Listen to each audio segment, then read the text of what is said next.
নমস্কার, আমি পাঞ্চালি। গল্পকথা চ্যানেলে আবার আপনাদের স্বাগত। আশা করি আপনারা সব ভালোই আছেন, সুস্থ আছেন। আজকে আপনাদের কাছে আমার নিবেদন বিভূতিভূষণ বন্দ্যোপাধ্যায়ের বংশলতিকার সন্ধানে। সন্ধ্যার কিছু আগে নীরেন ট্রেন হইতে নামিল। তাহার জানা ছিল না এমন একটা ছোট্ট স্টেশন তাহার দেশে। কখনো সে বাংলাদেশে আসেন নাই, ইতিপূর্বে এক কলিকাতা ছাড়া। নীরেনের দাদামশাই রায়বাহাদুর শ্যামাচরণ গাঙ্গুলি তাহাকে বলিয়া দিয়েছিলেন, বাংলাদেশের পলিগ্রামে গিয়া সে যেন জল না ফুটাইয়া খায় না, মশারি ছাড়াও যেন শোয় না, নদীর জলে স্নান করিয়া তোলা জলে স্নান করে। নীরেনের স্বাস্থ্যটি বেশ চমৎকার। ডাম্বেল মুগুর ভাজিয়া শরীরটাকে সে শক্ত করে তুলিয়াছে। বড়লোকের দৌহিত্র অভাব অনটন কাহাকে বলে জানে না। মনে নীরেনের বিপুল উৎসাহ, চোখের স্বপ্ন এখনো কাঁচা সবুজ। একটা লোক প্ল্যাটফর্ম প্রান্তে দাঁড়াইয়া প্ল্যাটফর্ম সাজানো দুর্বাঘাসের ওপর গরু ছাড়িয়া দিয়া গরু দড়ি হাতে দাঁড়াইয়াছিল। নীরেনের আহ্বানে সে নিকটে আসিল। নীরেন বলিল, রামচন্দ্রপুর কত দূর জানো? লোকটা বলিল, কেন জানবো না, মেটিরে রামচন্দ্রপুর তো এখান থেকে ঝাড়া 3 কোষ পথ। 3 কোষ? হ্যাঁ বাবু, কনে যাবেন সেখানে? বারুদ যে বারুদ, তা যান বাবু এই পথ দিয়ে। নীরেনের কাছে এইসব একেবারেই নতুন। এই আসন্ন সন্ধ্যায় মাঠের মধ্যের পথ দিয়ে সে যাইবে 3 কোষ দূরের গ্রামটিতে। ওই মাঠের মধ্যে মাটির ঘরে ভর্তি পাড়াগের পাশ কাটাইয়া তাকে যাইতে হইবে। মাত্র 26 বছর বয়স তার দুনিয়ায়। তার পায়ের তলে সে অস্ট্রেলিয়ার মরুভূমিতে স্বর্ণখনির সন্ধানে বাহির হইতে পারে। সে উত্তর মেরুর অভিযানে 1 ঘন্টার নোটিশে যোগ দিতে পারে, মাত্র একটা ছোট সুটকেসে একটা টুথব্রাশ আর তোয়ালে ভরিয়া। চৈত্র মাস। স্টেশনের পেছনের ধারে একটা বড় নিম গাছ। ফুটন্ত নিম ফলের ভুরভুরে সুবাস বাতাসে। নিম গাছ অবশ্য তাহাদের আলিগড়েও আছে, কিন্তু এমন রহস্যময় অজানা সন্ধ্যা মাঠের প্রান্তে তাহার জীবন কটা নাবিয়াছে। নীরেন জানে, যদিও সে দিল্লি ও আলিগড়ের মানুষ, একবার কানপুরে আসিয়া ভেবেছিল প্রায় বাংলাদেশের কাছে আসিয়া পড়িয়াছে বুঝি। পাঞ্জাবের অসম জলহাওয়ায় তার শরীর গড়িয়া উঠিয়াছে। হয় ভীষণ শীত, নয়তো দুর্দান্ত গরম। 132 ডিগ্রি উত্তাপের হাওয়া গা হাত পা যেন পুড়িয়া যাইতেছে। সেখানে গ্রীষ্মের দুপুরে বসিয়া বাদশাহী তয়খানা ও সুন্দরী ইরানীদের স্বপ্ন লুরুর আগুনে যেন ঝলসাইয়া যায়। নীরেন মাঠের মাঝখান দিয়ে পথ প্রায় হনহন করে হাঁটিয়া চলিল। দূরের মাঠের প্রান্তে চাঁদ উঠিতেছে। নিশ্চয়ই আজ পূর্ণিমা, নতুবা সন্ধ্যার পরে চাঁদ উঠিবে কেন? 2খানা গ্রাম পথে পড়ে। রাস্তার ধারে দাঁড়াইয়া গ্রাম্য লোকেরা দেখিতেছে। একজন বলল, কনে যাবা? রামচন্দ্রপুর। বাড়ি কনে? কলকাতা। কলকাতা বলাই সহজ, কারণ আলিগড় বলিলে ইহারা কিছু বুঝিবে না। কিছু দূর গিয়া আবার একটি ক্ষুদ্রপল্লী।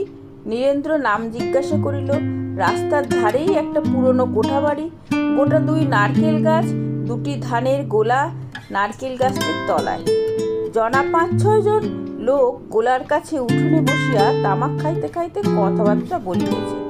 নীরেনকে দেখিয়া বলিল, বাড়ি কোথায়? কলকাতায়। এদিকে কোথায় যাওয়া হবে?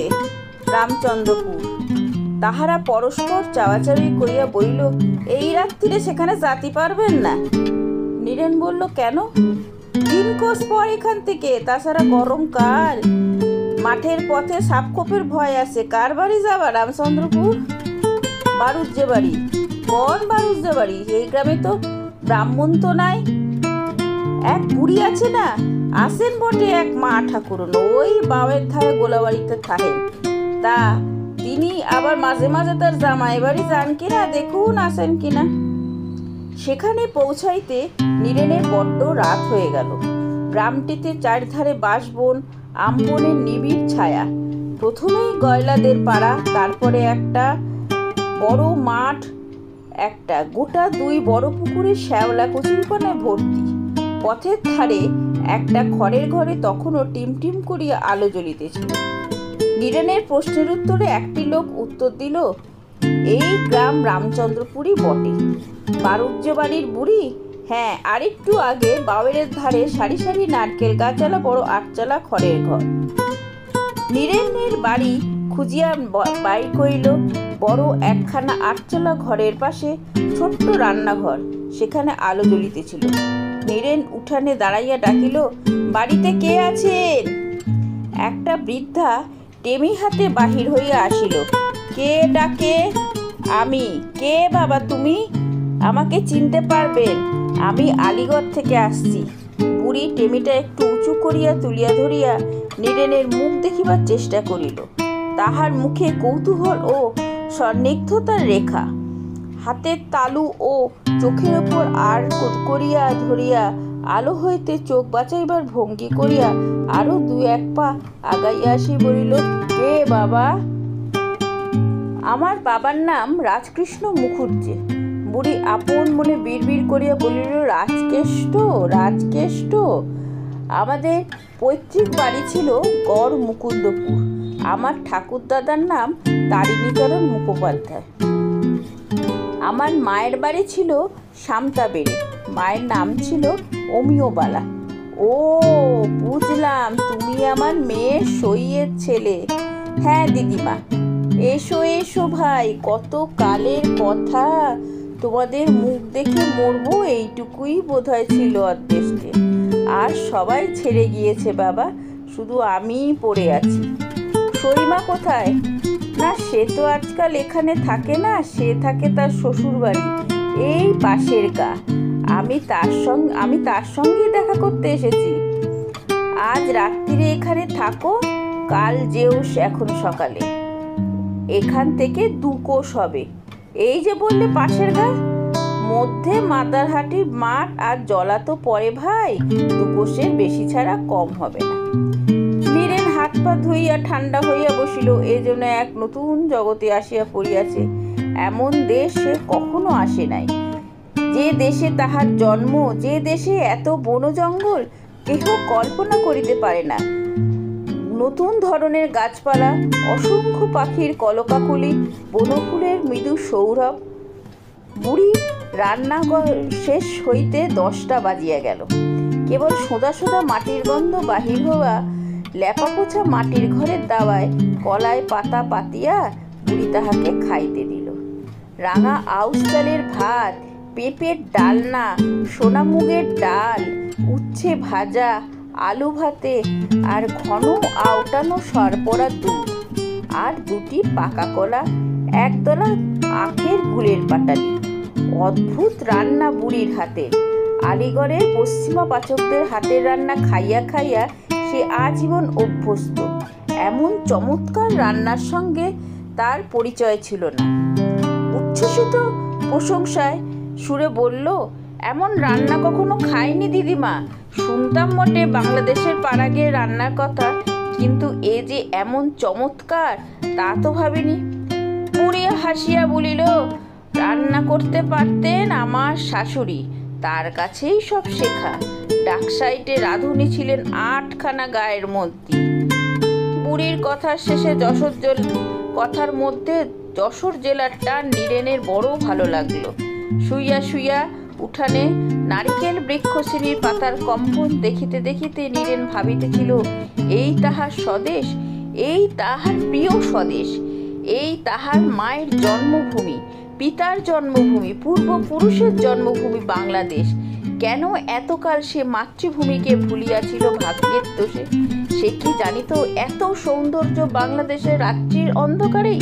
গন্ধ ভরা এই অন্ধকার, পাখির ডাকে মধুর তান সে হিমালয় শুনিয়াছে, আলমোড়ার ল্যান্সডাউনে শুনিয়াছে। তাহার ধনী মাতামহের সঙ্গে কয়েকবার সেসব স্থানে সে গিয়াছিল। দেবাত্মা নাগাধিরাজ মাথায় থাকুক ক্যামেলসের ব্যাকের অপূর্ব দৃশ্য, মুসরের অতুলনীয় গিরিশোভা, এখনকার পক্ষীকুলের সুমিষ্ট কাকলি যেন বহু পরিচিত বিগত দিনের প্রিয়জনের বার্তা বহন করিয়া আনে। কত দিনের ঘরোয়া কাহিনী এদের সঙ্গে। বুড়ি বলিল, ঘুম হচ্ছে না বুঝি? গরমে পাখা নেবে একখানা? না দিদিমা, নতুন জায়গা বলে ঘুম আসছে না। গরমে নাও, এবার ঘুমিয়ে পড়ো ভাই। হ্যাঁ দিদিমা। কি ভাই, আমার বাবাকে আপনি দেখেছিলেন?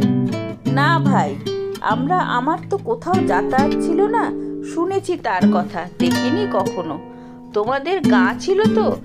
হ্যাঁ, গড় মুকুন্দপুর, নাম শুনেছি, তবে যাইনি সেখানে।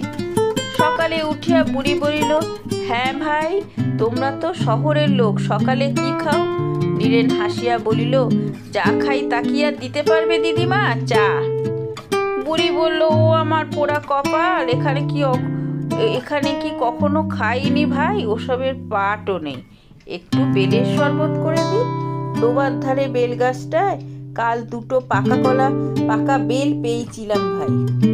চায়ের বদলে বেলের শরবত, উপায় কি? খাইতেই হইল তাহাকে। বুড়ি বলিল, তুমি কি মনে করে এসেছিলে ভাই? সে কথাটা বলাই নীরেনের পক্ষে বড্ড শক্ত। সে যে জন্য আসিয়াছে প্রিয় পৈতৃক পল্লী গ্রামটিতে, বৃদ্ধা কি সেইটি বুঝিতে পারিবে? সে বলিল, বেড়াতে এলাম দিদিমা, এর আগে কখনো আসনি বুঝি? না দিদিমা। দুপুরের আগে তাহার যাওয়ার ইচ্ছা ছিল এখান থেকে, কিন্তু বুড়ি ছাড়িল না। দুপুরের পর রোদ অত্যন্ত মাথার উপর চড়িল। বেলা 4টের আগে বাহির হওয়া সম্ভব হইল না। যাইবার সময় বুড়ি তাহার মাথায় হাত দিয়ে আশীর্বাদ করিল, এসো এসো ভাই, তোমার সঙ্গে সইমা দেখাশুনে করে আবার এখানে আসবে, কিন্তু ভুলে যেও না ভাই। আচ্ছা ভাই। 8 ঘন্টার মধ্যে নীরেন আসিয়া মাদারহাটির মাঠ ও জলার মধ্যে পড়িল। প্রকাণ্ড বিল, পদ্মফুল ফুটিয়া থই থই করিতেছে। পদ্মের পাতা ভিড়ের জলে দেখা যাচ্ছে না একদিকে, আর একদিকে অন্তরীপের মতন কতগুলি স্থানে বড় বড় গাছ। নীরেনের ইচ্ছে হলো এই গাছগুলির তলায় সে কিছুক্ষণ বসিয়া বিশ্রাম করে। এই সুন্দর জলাভূমি যেন কাশ্মীরের ডাল বা উলার হ্রদের মতন শোভাময়, কিন্তু এসব স্থানে টুরিস্ট ব্যবসায়ীদের ঢাক পিটানোর শব্দ নেই। সুতরাং এমন সুন্দর আর এমন একটি সৌন্দর্যময় স্থানে কখনো কেহ আসে না। সইমাদের গ্রামটিতে জঙ্গল তত নাই। ব্রাহ্মণপাড়ায় অনেকগুলি কোঠাবাড়ি, প্রায় সব চাষি গৃহস্থ, বড় বড় গোলা উঠোনে। গয়লা বাড়িতে ভর্তি গরু সব। একজনের উঠোনে দোতলা বাড়ি তৈরি হইতেছে। উঠোনের বাতাবিলেবু গাছটার তলায় মজুরেরা ধুমধাম শব্দে সুরকি ভাঙিতেছে। নীরেন সেখানে দাঁড়াইয়া জিজ্ঞেস করিল, চক্রবর্তীদের বাড়ি কোন দিকে? যাব কোন দিকে? একজন বলল, কোন চক্রবর্তী? অনেক চক্রবর্তী আছে এই গায়ে। ভুবনমোহন চক্রবর্তী। ও তো সে ওই পাড়ায়, ওই তেঁতুল গাছের পাশে রাস্তা দিয়ে যান। 8 ঘন্টা পরে সইমাকে প্রণাম করিয়া তাহার প্রদত্ত সিঁড়িতে বসিয়া কথাবার্তা সে বলিতেছিল। নীরেন দেখিল তাহার সইমায়ের বয়স খুব বেশি না। মাথার চুল এখনো একগাছিও পাকে নাই, বরং বেশ ফর্সা দোহারা চেহারায়। একসময় যে ইনি বেশ সুন্দরী ছিলেন, এখনো দেখিলে বোঝা যায়। সইমার চোখে জল ফেলিলেন, অনেক আশীর্বাদ করিলেন। পাকা বেলের শরবত, মুগের ডাল ভেজানো ও আখের গুড় খাইতে দিলেন। সইমাকে পাইয়া নীরেন যেন হারানো মায়ের সান্নিধ্য বহুদিন পরে অনুভব করলেন। সে সইমাকে কখনো দেখে নাই এর আগে। সইমা কিন্তু তাহাকে দেখিয়াছিল, সে যখন 2 বৎসরের খোকা তখন। পৌর মহিলার বহু পুরনো দিনের শোকস্মৃতি একেবারে উথলাইয়া উঠিল আজ তাহাকে পাইয়া। এমন কত লোকের যে নাম করিতে লাগিলেন, যাহাদের কথা মায়ের মুখে আলিগড়ে নীরেন শুনিত বাল্যকালে। কত বাল্যস্মৃতি জাগানো সব নামাবলী। দেশের ঘরে সব লোকের নাম বাঁচিয়ে আছে, কেউ কেউ এখনো আছে, তবে বেশিরভাগই মারা গিয়েছে। সইমা বললেন, তোর মুখে শোয়ের মুখ যেন একেবারে মাখানো রয়েছে। নীরেন হাসিয়া চুপ করিয়া রহিল। সই বড় সুন্দরী ছিল। গ্রামে কাজকর্মে যখন সেজে গুজে নেমন্তন্ন খেতে কি বিয়ে থোয়ায় জল সইতে যেত, তখন লোকে দণ্ড চেয়ে দেখত। ইদানিং রোগের শোকে আর কিছু ছিল না চেহারার। এখান থেকে চলে যাবার পর আর কখনো দেখা হয়নি সইয়ের সাথে। সে কতদিন হবে রে নীরু? নীরু মনে মনে হিসাব করিয়া বললেন, প্রায় 23-24 বছর হলো। সই মারা গিয়েছে কতদিন? বেশি দিন না, বললাম তো বছর 5 হবে। তাহলে সই বেঁচে থাকলে এই 45 বছর হতো। তা হবে। আমারও তো হলো 26, আপনার ছেলে তো আমার বয়সী হবে, তা না সইমা? সইমা আঁচলে চোখ মুছিয়া বললেন, কোথায় ছেলে বাবা, সব ফাঁকি দিয়ে চলে গিয়েছে অনেক কাল। রাত্রে নীরেন খাইতে বসিয়াছে, সইমা সামনে বসিয়া তাকে তদারক করিতেছে। নীরেন বলিলেন, আপনার আর দিদিমার রান্নার সমান, এমন রান্না অনেক দিন খায়নি। সইমা বললেন, তা তোর মাও ভালো রাঁধত রে। যখন কপাল পুড়ল এদেশ থেকে সে পশ্চিমে চলে গেল, তখন সে কি কান্না। বলে, সই আর কি তোর সাথে দেখা হবে? এই যাওয়াই আমার শেষ যাওয়া। সে ভাগ্যিমণি স্বর্গে চলে গেল, আমি রইলুম পড়ে। নীরেন হাসিয়া বলিল, আপনি না থাকলে আজ কার মুখ চেয়ে এখানে আসতেন বলুন সইমা? সইমা দুধের বাটিটি নীরেনের সামনে রাখিয়া পাখার বাতাস দিয়া দুধ জুড়াইতে বলিলেন, তোকে যত্ন করবার দিন যখন আমার ছিল তখন তো এলি নে। এখন কি আছে তোর সইমার? কি দিয়েই বা তোকে যত্ন করব? হ্যাঁ রে, এতদিন পরে কি মনে করি এলি ঠিক বলতো? বলি, সইমা আপনি বুঝতে পারবেন। জানেন আমি 2 বছর বয়সে বাংলাদেশ ছেড়ে গিয়েছিলাম। সে তো খুব জানি, আর কখনো এ দেশে আসিনি এর মধ্যে।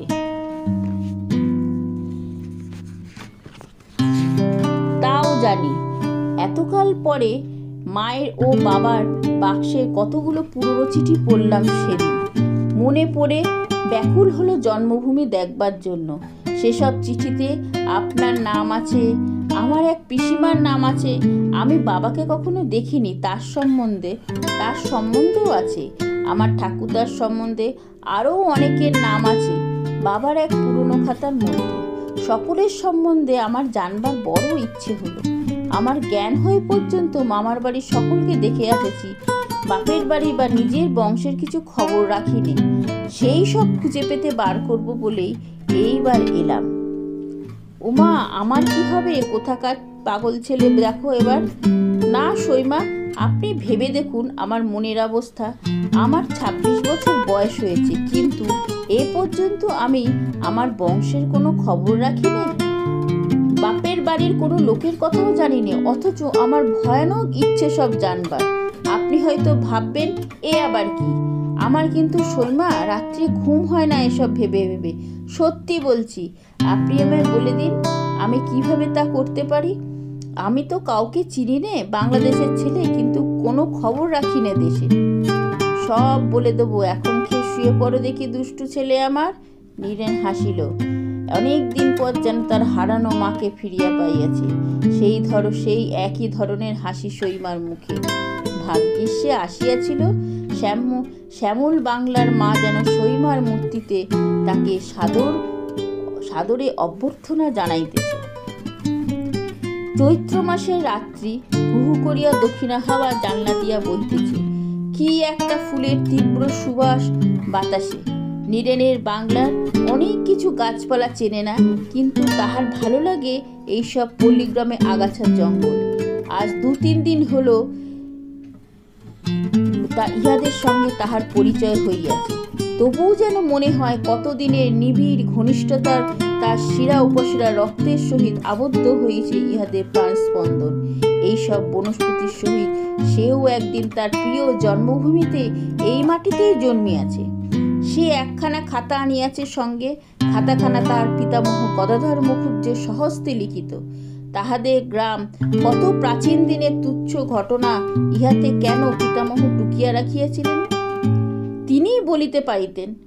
ক্ষুদ্র এক অখ্যাত পল্লীগ্রামের প্রাচীন ইতিহাস কার যে কি ফল, কত গ্রাম, কত অগন্তি গ্রাম বাংলাদেশের, কে জানিতে চাহিয়াছে তাহাদের ইতিহাস, গরজে কাহার। আজ রাত্রে আলোর সামনে বসিয়া খাতাখানা সে খুলিয়া রইল। সইমা তাহাকে বিছানা যাবার নির্দেশ দিয়া চলিয়া গিয়াছে। ঘরে সে একা, মাটির ঘর, ছোট জানালা, কাঠের গড়া, জানলার বাহিরে কি একটা গাছে থোকা থোকা গাঁদা ফুল ঝুলিতেছিল। কতকগুলি ফাটিয়া তাহাদের রাঙা রাঙা বীজ বাহির হইয়া আসিতেছে। দিনমানে নীরেন লক্ষ্য করিতেছিল।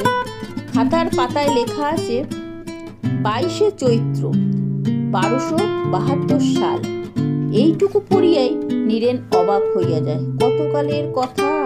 1272 সালেও পৃথিবী এমন সুন্দর ছিল? এমনি বসন্ত নাবিত এ গায়ের বনবুকে? এমনি কি কোকিল ডাকিত রাত্রে দিনে? সে তখন কোথায় ছিল? কোন অতীত দিনের কাহিনী এসব?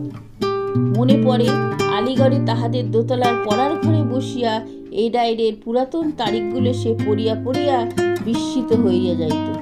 কিন্তু তাহার চেয়েও অনেক বেশি বিস্ময়ের রহস্যের অনুভূতি আজ যেন তাহার মনে হচ্ছে। তারপর তাতে লেখা আছে, আজ রামলোচন রায় প্রথম পক্ষের স্ত্রী উহাদের আমবাগানে হারাদন মুস্তাফির সহিত ধরা পড়িল। ইহা লইয়া জ্যাঠামশায়ের চণ্ডীমণ্ডপে সারাদিন ডামাডোল চলিতেছে। রামলোচনের স্ত্রী বলিয়াছেন তিনি নির্দোষী। আমের গুটি ঝরি পড়িতেছে তাহা সে যেটা কুড়াইয়াছিল। হারাদন মুস্তাফির কথা কিছু জানেন না। আজ রামলোচন রায় স্ত্রীকে দেখিয়াছি, বয়স হইলেও চাহিয়া থাকতে ইচ্ছা করে। খুব সুন্দরী, সোনা কুমোরের বউ ইহার কাছে দাঁড়াতেই পারে না। নীরেন এই ডায়েরির এইটুকু পড়িয়া মনে মনে যে কতবার হাসিয়াছে। পিতামহ গদাধর মুখুজ্জে বহুকাল সাধনোচিতক ধামেই সম্ভবত প্রস্থান করিয়াছে। নীরেনের মায়ের বিবাহ তখনও হয় নাই। সে পিতামহের কার্যের সমালোচনা করিতেছে না। তবুও মনে হয় এই কুম্ভকার বধূটি এইখানে উল্লেখ থাকিবার কারণ কি? বিশেষ করিয়া ঠাকুর দাদাই বা ইহার নাম করিলেন কেন? রামের সুন্দরী শ্রেষ্ঠা বলিয়া? না, হায় রে হায়, 1272 সাল, আর রামলোচন রায়ের নিরপরাধা সুন্দরী পত্নী, যিনি নির্জন দুপুরে বাগানে আমের গুটি কুড়াইয়া গিয়া হারাদন মুস্তাফির সঙ্গে নিজের নাম যোগ করিবার সুযোগ দিয়া মিথ্যা কলঙ্ক কুড়াইয়াছিলেন। একদিন প্রায় 80 বৎসর পূর্বে এক সুমধুর কোকিল মুখরিত পুষ্প সুবাসা মদিত প্রেমোচ্ছল বসন্তের দিনে আজ তিনি কোথায়? আর কোথায় তার রূপের প্রতিদ্বন্দ্বী সোনা কুম্ভকারের রূপসী বধূ? আজ এইসব পল্লীগ্রামে মাটিতে তাহাদের নাম নিশ্চিহ্ন হইয়া মুছিয়া যাইত, যদি না তাহার পরলোকবাসী পিতামহ গদাধর মুখুজ্জে এত ঘটা করিয়া উক্ত বধূত্বের ইতিহাস তাহার ডায়েরিতে নিঃস্বার্থভাবে লিখিয়া যাইতেন। হাসি পাইবারই কথা। নীরেন ডায়েরি বন্ধ করিয়া শুইয়া পড়িল। কিন্তু আজ রাতে তাহার বংশের পূর্বপুরুষেরা যেন ভিড় করে তার আশেপাশে তাহাদের অস্তিত্ব যেন জ্ঞাপন করিতেছিল। তাহার ইতিহাস ভালো করিয়া জানিবার জন্যই সে এত কষ্ট স্বীকার করিয়া বাংলাদেশে তাহার জন্মভূমি অঞ্চলে আসিয়াছে এতকাল পরে। তাহারা তাহাকে ঘুমাইতে দিবেন না। সকালে সইমা ডাকিয়া ঘুম ভাঙাইলেন। ও নীরু, ওর বাবা, বেলা ঝাঝা করছে। নীরেন ধর্মর করিয়া বিছানার উপর উঠিয়া বসিল। সইমা বলিলেন, তোর আবার চা খাওয়ার অভ্যেস আছে না? ছিল তো সইমা, এখানে কি করি উপায় তাই তো ভাবছি। ভাবতে হবে না, এখানে না হলেও চলবে। তাই কি হয় বাবা? দেখি যার যা অভ্যেস। না সইমা, কিছু চেষ্টা করতে হবে না তোমাকে, তাহলে আমি দুঃখিত হব। সইমা কিছু না বলিয়াই ভেতরে চলে গেলেন। কিন্তু আধ ঘন্টা পরে এক পেয়ালা ধুমায়িত চা আনিয়া তাহার সামনে রাখিলেন এবং এক বাটিতে মুড়ি। রায়বাড়ি হইতে সে চা চাহিয়া আনিয়াছে। এখানে সেখানে বাড়ি শুদ্ধ সবাই চা খায়। নীরেন চা পাইয়া মনে মনে খুশি হইল। মুখে বলিল, কেন বলুন তো এইসব পরের বাড়ি থেকে আনতে যাওয়া? সইমা বললেন, তোর মা থাকলে করতো না? তা কি জানি, করতো রে হয়তো। শুনবি তোর মায়ের কথা? কি বলুন, তোর মা যে বড্ড শান্ত ছিল। মাকে আমি দেখেছিলাম শান্ত বলতো সবাই। একবার সই আর আমি নাইতে গিয়েছি ঘাটে, সাঁতার দিয়ে 2 সই মিলে নদীর মাঝখানে গিয়েছি। এমন সময় ঘাট থেকে কে একজন চেঁচিয়ে বলল, নদীতে কুমির এসেছে। আমরা তো তাড়াতাড়ি ঘাটের দিকে এগোচ্ছি, এমন সময় সইকে আমি ভয় এমন জড়িয়ে ধরলাম। সই যত বলে ছাড়ো ছাড়ো, দুজনেই ডুবে যাব, আমি ততই সইকে ধরে জড়াই। নীরেন রুদ্ধ নিঃশ্বাসে বলল, তারপর আর কি, দুজনেই বেঁচে উঠলাম। একখানা নৌকা আমাদের এই অবস্থা দেখতে পেয়ে ছুটে এলেন। তখন আপনারা এই গ্রামেই থাকতেন? হ্যাঁ রে, নইলে কি আর তাকে সই বলবো কি করে, পাগল ছেলে আর কি। কথাটা নীরেন সন্ধ্যাবেলায় তাহার খাতায় লিখিয়া রাখে। গ্রাম্য জীবনের কোনো কথাই সে বাদ দিতে চাহে না। মরু পর্বত ভেদ করিয়া সুদূর পাঞ্জাব হইতে ছুটে আসা তবে কিসের জন্য? সইমার শ্বশুর বাড়ি এটা, কিন্তু এক দেওরপ ছাড়া এখানকার বাড়িতে কেহ তাহাকে থাকে না। 2টি দেওর বাহিরে চাকরি করে, সেখানেই পরিবার লইয়া থাকে। যে দেওরপু আছে এখানে, সে আবার পিতৃমাতৃহীন অনাথ, জ্যাঠাইমের কাছে মানুষ হয়েছে। জ্যাঠাইমা ভালোবাসেন। দেওরপুর নাম কানু। কানু নীরেনকে খুব একটা ভালো চোখে দেখে নাই। এই দুর্মূল্যের বাজারে কোথা থেকে উড়িয়া আসিয়া জুড়িয়া বসিলেন যেন তাহার কানুর মনে হইতে লাগিল। কেন রে বাবা, 3 বীজ ধান হইয়াছিল, তিনি এখানে আসিলেন, তাহাতে আর কদিন যাবে আমাদের। জ্যাঠাইমাও দেখেছি নিরু বলতে অজ্ঞান। কানু আবার আসিয়া বলিল, যাত্রা দেখতে যাবেন? কি যাত্রা? এই দুগি গোনাইয়ের যাত্রা। সে আবার কি? দেখবেন এখন, দিন দিন কত টাকা চাঁদা দিন তো। নিরু 1 টাকা বার করে কানুর হাতে দিল। গোনাই যাত্রার আসরে বসিয়া নীরেন যাত্রা দেখে। এমন দেখে যে এরকম যাত্রা সে আর কখনো দেখে নাই। এই সুন্দর রাত্রি ও যাত্রার আসরে পরিবেশের কথা সে চিন্তা করিয়াছে। সেখানে যাত্রার আসর, সেটা ছোট একটা মাঠ, তাহার চারিপাশে বনজঙ্গল। একদিন বনের প্রান্তরে এক কামারের দোকান, সেখানেও হাঁপড়ের আগুন জ্বলিতেছে। বাঁশের খুঁটিতে পাল টাঙানো হইয়াছে, পান বিড়ির দোকানও বসিয়াছে। চাষা লোকের যাত্রা দেখিয়া পানের দোকানের সামনে ভিড় করিয়া একটা মুচকুন্দ চাপার গাছতলায় ফুল পড়িয়া বিছিয়া আছে। বাতাসে মুচকুন্দ চাপার সুবাস। এক গ্রাম্য মেয়ে ছিল গোনাই বিবি, তারই সুখ দুঃখের কাহিনী।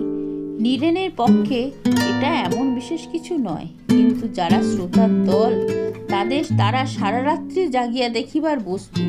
ভ্রাতার বিরহে কাতারা তরুণী গোনাই বিবির করুণ কান্না ও বছির বছির বলে কান্না, বইটা হাতে নিলিরে, এইসব অনেকে শুনিয়া অনেকেই চোখে জল আনিয়া দিল। নীরেন ভাবিতেছিল, বহু দূরে লিলিপুকে গিরিবর্তে বরফ গলিয়াছে, দলে দলে ঝরঝর পিঠে বোঝাই করা যাত্রীরা চলিয়াছে মানস সরোবর ও কৈলাসের পথে। গুরলার মানধাতার তুষারবৃত্ত সিংহে সায়ন দিনে সূর্যকিরণে সোনার রং ধরিয়াছে। তাহার দাদামশায়ের বন্ধু করালীচরণ মজুমদার সস্ত্রীক এই মাসের শেষে মানস সরোবরে রওনা হইবে। সঙ্গে যাইবে নীরেনের দিদিমা ও বড় মামিমা, বাড়ির গোমস্তা ও নাদু চক্রবর্তী। আলিগড় হইতে আলমোড়া হইতে ধারাচূড়া হইতে লিপুলেক পাস, লিপুলেক হইতে মানস সরোবর। সে নিশ্চয়ই যাইতে ওখানে থাকিলে, কিন্তু এজন্য তার দুঃখ নাই। বাংলাদেশে সে আসিয়াছে মাতৃভূমির সঙ্গে নিবিড় পরিচয়ের সন্ধানে। গাছপালার মধ্যে, কাকুলির মধ্যে তার পরিচয় ধীরে ধীরে ঘনিষ্ঠ হইয়া আসিতেছে। ওই মুচকুন্দ চাপার ফুল যেন কতকালের পূর্বের কোনো বিস্তৃত অতীত শৈশব দিনে তাহা অজ্ঞাতস্বরে একদা সৌরভ বিতরণ করিয়াছিল। মায়ের মুখের সঙ্গে সেই দিনটির ছন্দ একই তারে গাঁথা হইয়া রইয়াছে। পরদিন গ্রাম্য নদীর ধারে একটি বড় নিম গাছের তলায় সে দাঁড়াইল। গল্পটা আমি পাঠ করলাম কেন জানেন? আমাদের জন্মভূমিকে আমরা কখনোই ভুলতে পারি না। আমরা কাজের সূত্রে যত দূরেই থাকি না কেন, জন্মভূমির প্রতি আমরা একটা টান অনুভব করবই। তাই তো গল্পে নীরেন তার বংশের খোঁজে ঠিক তার নিজের জন্মভূমিতে এসেছিল। আর লেখক তার কি অপূর্ব বর্ণনায় আমাদের গ্রামের বৈচিত্র্যময় জীবন এবং তার জীবন্ত রূপ আমরা অনুধাবন করলাম। আশা করি আপনাদের ভালোই লাগবে। চ্যানেলটি সাবস্ক্রাইব করে আমার পাশে থাকবেন। নমস্কার।